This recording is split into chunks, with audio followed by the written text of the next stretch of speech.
ശ്രീ ശാന്തിവിള പത്മകുമാർ തലസ്ഥാനത്തെ ഈ ചെറിയ ചെറിയ കാര്യങ്ങളൊക്കെ പ്രത്യേകം കണ്ടുപിടിക്കും. എന്നിട്ടത് പൊതുജന മധ്യത്തിലേക്ക് കൊണ്ടുവരികയാണ് ചെയ്യുന്നത്. പത്രങ്ങളിൽ അത് പലപ്പോഴും കത്തുകളായിട്ടൊക്കെ എഴുതുകയും പ്രസിദ്ധീകരിക്കുകയും അതിന് ഫലം കാണുകയും ചെയ്തു. അതിനിപ്പോൾ ഏറ്റവും നല്ല തെളിവാണ്, നമുക്കറിയാം, കിരീടം പാലത്തിൻ്റെ അതിൻ്റെ ഒരു പ്രൗഢി കൊണ്ടുവരുന്നതിൽ നിർണായക പങ്ക് വഹിച്ചത് പത്മകുമാർ തന്നെയാണ്. ഇപ്പോൾ പത്മകുമാർ ഏറ്റവും അവസാനം കണ്ടുപിടിച്ചിരിക്കുന്ന ഒരു കാര്യം, നമ്മുടെ തിരുവനന്തപുരത്ത് സെക്രട്ടേറിയറ്റിന് 4 ഗേറ്റാണുള്ളത്. ഇപ്പോൾ അതുകൂടാതെ ഒരു പുതിയ ഗേറ്റ് കൂടെ വന്നോ എന്നൊരു സംശയം അല്ലേ?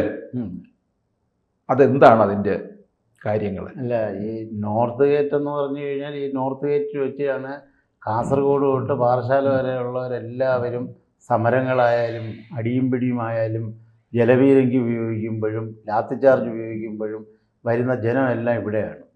പക്ഷേ ആ ഗേറ്റിൻ്റെ മർമ്മപ്രധാനമായ ഭാഗത്താണ് നോർത്ത് ഗേറ്റ് എന്നുള്ള ബോർഡുള്ളത്. ആ ബോർഡ് പോയിട്ട് ഏതാണ്ട് 1 വർഷമാകാൻ പോവുകയാണ്. അത് വായിച്ചു കഴിഞ്ഞാൽ തന്നെ രസമാണ്. ഓർത്ത് ഗേറ്റ് എന്നങ്ങ് പോയി അല്ലേ? എന്ന് പോയെന്ന് പറഞ്ഞാൽ കൊച്ചാണെങ്കിൽ മനസ്സിലാക്കാം. ഇതിനെല്ലാം മുഖ്യമന്ത്രിയോ MLA-മാരാണെന്നുള്ളതാണോ? എത്രയോ ഗവൺമെൻറ് ഉദ്യോഗസ്ഥർ ആ ഗേറ്റ് വഴിയാണ് പോകുന്നതും വരുന്നത്. ഈ നോർത്ത് ഗേറ്റിലാണ് ഈ പ്രധാനപ്പെട്ട സമരമൊക്കെ നടക്കുന്നത്. എല്ലാ സമരങ്ങളും നടക്കുന്നത് അവിടെയാണ്. ഇപ്പൊ പക്ഷെ സമരമൊക്കെ കൂടുതലും രാജ്ഭവന്റെ മുമ്പിലാണ്. രാജ്ഭവനില്ല. അതെ, ഇപ്പൊ ഈ അടുത്ത കാലത്ത് ഈ ശിവൻകുട്ടി സാറിന്റെ സൂ എന്ന് പറയുന്ന ഡാൻസ് പരിപാടി, അതിനകത്ത് വിവാദമൊക്കെ അത് നടന്നതും അവിടെയാണ്. ശിവൻകുട്ടി സാർ ഫുൾ ടൈം അവിടെ ഉണ്ടായി നോർത്ത് ഗേറ്റിൽ. അപ്പൊ ഈ സെക്രട്ടേറിയറ്റില് നമുക്കറിയാം, സെക്രട്ടേറിയറ്റ് മുഴുവൻ അങ്ങോട്ട് ചെന്ന് കഴിഞ്ഞാൽ നമ്മൾ തട്ടിയും മുട്ടി നടക്കുന്നത് അണ്ടർ സെക്രട്ടറി, ഡെപ്യൂട്ടി സെക്രട്ടറി, ഇങ്ങനെ കുറെ മട്ട സെക്രട്ടറിമാരുണ്ട്. അവരാരും ഇതൊന്നും കാണുന്നില്ല. അത് കാണേണ്ടുന്നത് തന്നെയാണ്. കാരണം ഇത് ഏറ്റവും വലിയ രസം പറഞ്ഞാൽ ഇടക്കാലത്ത് ഒരു 2 വർഷത്തിന് മുമ്പ് ഈ ഗേറ്റ് പൂട്ടിയിരുന്നു. പിന്നീട് മുഖ്യമന്ത്രി പിണറായി വിജയൻ സാർ വന്നതിന് ശേഷമാണ് ഈ ഗേറ്റ് തുറന്നത്. അദ്ദേഹം ചെയ്ത കാര്യം നല്ല കാര്യം തന്നെയാണ്, തുറന്നത്. പക്ഷേ ആ തുറന്ന ഗേറ്റിനകത്ത് തന്നെയാണ് ഇന്ന് ജനങ്ങളും പൊതുജനങ്ങളും പല ഭാഗത്ത്. അതാണ് ഞാൻ പറഞ്ഞത്, ഇവിടുത്തെ അല്ല, കാസർഗോഡ് തൊട്ട് കണ്ണൂർ തൊട്ട് കോഴിക്കോട് തൊട്ട് വയനാട് തൊട്ട് ഓരോ കാര്യങ്ങൾക്കും വരുന്നത് ഈ ഗേറ്റ് വഴിയാണ്. അവരെല്ലാം പലപ്പോഴും മൂക്കത്ത് വിരൽ വെച്ച് പോയിട്ടുന്ന ഒരു അവസ്ഥയാണ്. ഇതൊക്കെ പറയാൻ പറ്റുമോ? ഈ ഇവിടെ നോർത്ത് ഗേറ്റ് എന്നുള്ളത് ഓർത്ത് ഗേറ്റ് എന്ന് പറഞ്ഞു കഴിഞ്ഞാൽ ഇത് ആർക്കായിട്ട് തിരിച്ചറിയാൻ പറ്റാത്തത്? പക്ഷേ നാട്ടുകാരെല്ലാം കാണുന്നുണ്ട്. നാട്ടുകാർക്ക് എന്ത് ചെയ്യാൻ പറ്റും? ഇത് ചെയ്യണമെന്നുണ്ടെങ്കിൽ ഇത് തന്നെയാണ് വിജയനാഥ് സാർ ചോദിച്ച മാതിരി എന്തുമാത്രം ഉദ്യോഗസ്ഥരാണ് അതുവഴി പോകുന്നത്. ഇതൊക്കെ അവിടെ ചെയ്യേണ്ടുന്ന കാര്യങ്ങൾ. ഇപ്പോൾ ഈ അടുത്ത കാലത്ത് തന്നെ ഏറ്റവും വലിയ രസകരമായ കാര്യം എന്ന് പറഞ്ഞാൽ NGO അസോസിയേഷൻ്റെ ഞാൻ അപ്പോഴാണ് എനിക്ക് കൂടുതൽ ശ്രദ്ധിക്കപ്പെട്ടത്. NGO ഇപ്പോൾ ഒരു സമരം നടത്തി. മുമ്പൊന്നും ഇങ്ങനെ NGO സമരങ്ങൾ നടത്തിയിട്ടില്ല. ആ ഗേറ്റിൻ്റെ ഫ്രണ്ടിലാണ് എല്ലാവരും സർക്കാർ ജീവനക്കാരാണ്. അവർ നോക്കിക്കൊണ്ട് കളിച്ച് ചിരിച്ചുകൊണ്ടിരിക്കുകയാണ് ഈ നോർത്ത് ഗേറ്റിനെ കണ്ടിട്ട്. അതുകൊണ്ട് ഇതൊക്കെ ശരിയായ കാര്യങ്ങളല്ല. ഇതൊക്കെ നമുക്ക് തലസ്ഥാനവാസികൾക്ക് ഇവിടെ ഉള്ളവർക്ക് കൂടെ നാണക്കേട് കൂടിയാണ്.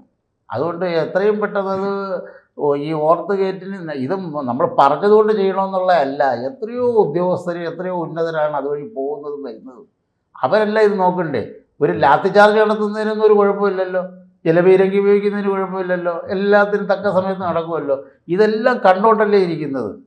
ഇത്രയും എല്ലാ പരിപാടികൾക്കും മുഖ്യമന്ത്രിയല്ല MLA-മാർ, എല്ലാ രാഷ്ട്രീയ പാർട്ടിക്കാരും അവിടെ വരാറുണ്ട്. അവരും കണ്ടു കാണും, ഇല്ലാന്ന് ഞാൻ പറയുന്നില്ല.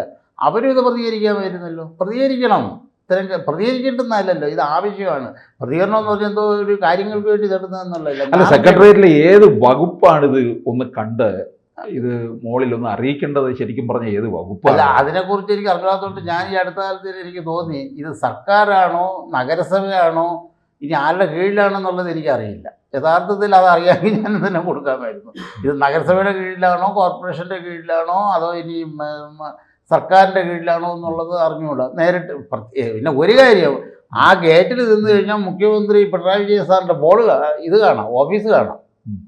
അല്ലെ, എന്ത് പറഞ്ഞാലും ഈ ഗേറ്റ് വഴിയാണല്ലോ ഇവിടുത്തെ മുഴുവൻ IAS-കാര് തെക്ക് വടക്ക് ഒരു ദിവസം 28 തവണ കയറി ഇറങ്ങിക്കൊണ്ടിരിക്കുന്നത്. അവരിത് കാണാതിരിക്കുകയാണ്? അതോ അവർ ഈ ആകാശത്ത് മാത്രം നോക്കി നടക്കുന്ന IAS-കാരാണോ?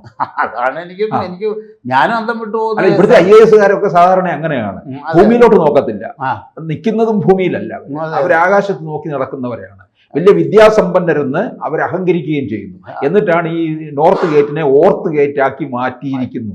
എനിക്ക് തോന്നുന്നു കുറെ പണ്ട് സുഗതൻ മാസ്റ്ററല്ലേ പറഞ്ഞത്, ഇത് ഇടിച്ചു നിരത്തി ചോറുതരം നടണമെന്ന് പറഞ്ഞു അല്ലേ? എനിക്ക് തോന്നുന്നു മിക്കവാറും സാറ് പറഞ്ഞ ഈ അടുത്ത കാലത്ത് ഒരു 5-6 മാസത്തിന് മുമ്പാണെന്ന് തോന്നുന്നു, അത് പേര് ഞാൻ ഓർമ്മ വരുന്നില്ല, ഏതോ ഒരു IAS വന്നപ്പോൾ അവിടെ കുരുങ്ങിപ്പോയെന്ന് പറഞ്ഞു. കുരുങ്ങി പോയപ്പോഴത്തേക്ക് ആ ക്രോസ് ചെയ്യാൻ സമ്മതിച്ച് പറ്റിയില്ലെന്നോ അദ്ദേഹത്തിന് അങ്ങോട്ട് ക്രോസ് ചെയ്യാൻ സമ്മതിച്ചില്ല എന്ന് പറഞ്ഞാൽ അദ്ദേഹം ഭയങ്കരമായിട്ട് വിവാദമുണ്ടായി. വലിയ ചർച്ചയായ ഒരു വിഷയമാണ്. അല്ല, അത് ഒരു പണിമുടക്ക് സമയത്തോ ഹർത്താൽ സമയത്തോ മുഖ്യമന്ത്രിയുടെ ശാസ്ത്ര ഉപദേശം അദ്ദേഹമാണ് മാധ്യമ പ്രവർത്തകരുടെ നേരെ ചൂടായത്.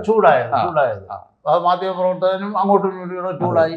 പക്ഷെ ഞാൻ പറയുന്നത് അപ്പം തന്നെ മനസ്സിലായില്ല, അതുവഴി ആരൊക്കെ പോകുന്നു എന്നുള്ളത് മനസ്സിലായില്ല. ഒറ്റ തെളിവല്ലേ, എല്ലാവരും പോകുന്നുണ്ട്. നേരെ റോഡ് ഫ്രണ്ടിലോട്ട് പോയി കഴിഞ്ഞാൽ SBI ഉണ്ട്, പല ബാങ്കുകളും ഉണ്ട്, എല്ലാവരും പിന്നെ അത് മാത്രമല്ല, അതിനേക്കാളും മോശമായിരുന്ന അക്കൗണ്ട് ജനറൽ ഓഫീസാണ് തൊട്ടപ്പുറത്ത് അക്കൗണ്ട് ജനറൽ ഓഫീസാണ്. അവിടെ ആരെല്ലാമാണ് വരുന്നത്? ഇവിടുത്തുകാരാണോ? അന്യ സംസ്ഥാനക്കാർ വരെ അവിടെ വരെയല്ലേ അക്കൗണ്ട്സിനും കാര്യങ്ങൾക്കും? കേരളത്തിലെ വിദ്യാസമ്പന്നർ മുഴുവൻ തെക്ക് വടക്ക് പോകുന്ന ഒരിടമാണ് സെക്രട്ടേറിയറ്റിന്റെ മുൻഭാഗം എന്ന് പറയുന്നത്, അതാണല്ലോ ഈ നോർത്ത് ഗേറ്റ് എന്ന് പറയുന്നത്. അതെ. അതുകൊണ്ട് അതിനകത്തൊരു എത്രയും പെട്ടെന്ന് ഇത്തരം കാര്യങ്ങളൊക്കെ ഇതിനൊക്കെ തീരുമാനം എടുക്കുക എന്നുള്ളതല്ല, ഇതെല്ലാം കണ്ടും കേട്ടിട്ടും എനിക്ക് തോന്നുന്നത് ഇതെല്ലാം ചിലരൊക്കെ ചെയ്യാൻ മടിക്കുന്നതായിരിക്കും. ഇതിനകത്ത് വേറെ വല്ല രാഷ്ട്രീയങ്ങളുണ്ടോ എന്ന് പോലും സംശയിക്കേണ്ടിയിരിക്കും. അല്ല, ഞാൻ ഓർക്കുകയാണ്, നമ്മുടെ KSRTC ബസ്സിന്റെ 4 സൈഡും പിണറായി വിജയന്റെയും LDF സർക്കാരിന്റെയും നേട്ടങ്ങൾ പ്രകീർത്തിച്ചുകൊണ്ട് പരസ്യം, എല്ലാം റെഡിയായി, റോഡ് റെഡിയായി, എല്ലാം ഇങ്ങനെ കൊടുക്കാറുണ്ടല്ലോ. പക്ഷെ ഭരണസിരാ കേന്ദ്രത്തിന്റെ ഗേറ്റ് ഇത്തരത്തിലാണല്ലോ എന്നോർക്കുമ്പോൾ നമുക്ക് എന്താ ചെയ്യുക? ശ്രദ്ധിക്കേണ്ടുന്നവർ ശ്രദ്ധിക്കണം. ശ്രദ്ധിച്ചു കഴിഞ്ഞാൽ മാത്രമേ ഉള്ളൂ. ഒരു സംസ്ഥാനത്തിൻ്റെ തലസ്ഥാനമാണ്, ഒരു രാജവീതി ഉള്ള സ്ഥലങ്ങളാണ്. ഇത്തരം സ്ഥലങ്ങളിൽ ആകേണ്ടുന്ന അത്യാവശ്യം തന്നെയാണ്. അതിനൊക്കെ ഈ പറഞ്ഞ മാതിരി നല്ല രീതിയിൽ പെട്ടെന്ന് നടപടി ഉണ്ടാകട്ടെ എന്ന് മാത്രമേ എനിക്ക് പറയാൻ പറ്റുകയുള്ളൂ. അപ്പൊ ഇത് മറ്റാരുടെയും ശ്രദ്ധയിലൊന്നും പെടുത്തിയിട്ടില്ലേ? മറ്റാരുടെയും ശ്രദ്ധയിൽപ്പെട്ടത് ഈ അടുത്ത കാലത്താണ് ഞാനും അറിഞ്ഞത്. ഞാനത് എന്നാൽ കഴിയുന്ന രീതിയിലുള്ള ഫേസ്ബുക്കിലും യൂട്യൂബിലും ഒക്കെ ഇട്ടു. ഇനി ഞാൻ ഈ പറഞ്ഞ മാതിരി ആർക്കാണോ എന്നുള്ളത് അന്വേഷിച്ചുകൊണ്ട് അവർക്ക് ബഹുമാനപ്പെട്ട മുഖ്യമന്ത്രിക്ക് തന്നെ കത്ത് കൊടുക്കാം. കാരണം അല്ലാതെ ഇപ്പം എന്ത് ചെയ്യാൻ പറ്റും? ഇതൊന്നും മുഖ്യമന്ത്രിയൊന്നും പറയേണ്ടുന്ന കാര്യങ്ങളല്ല. ഇതിനെല്ലാം ഓരോ വിഭാഗങ്ങൾക്കും അതാത് ലെവലിലുള്ള താഴേക്കിടയിലുള്ള ഉദ്യോഗസ്ഥരുണ്ട്, അവരത് നോക്കുന്നില്ല എന്നുള്ളതാണ് ഏറ്റവും വലിയ പ്രശ്നം. കൂടുതൽ വാർത്തകളും വിശേഷങ്ങളും നിങ്ങളിലേക്ക് എത്താൻ ABC മലയാളം സബ്സ്ക്രൈബ് ചെയ്യുക, ബെൽബട്ടനും അമർത്തുക.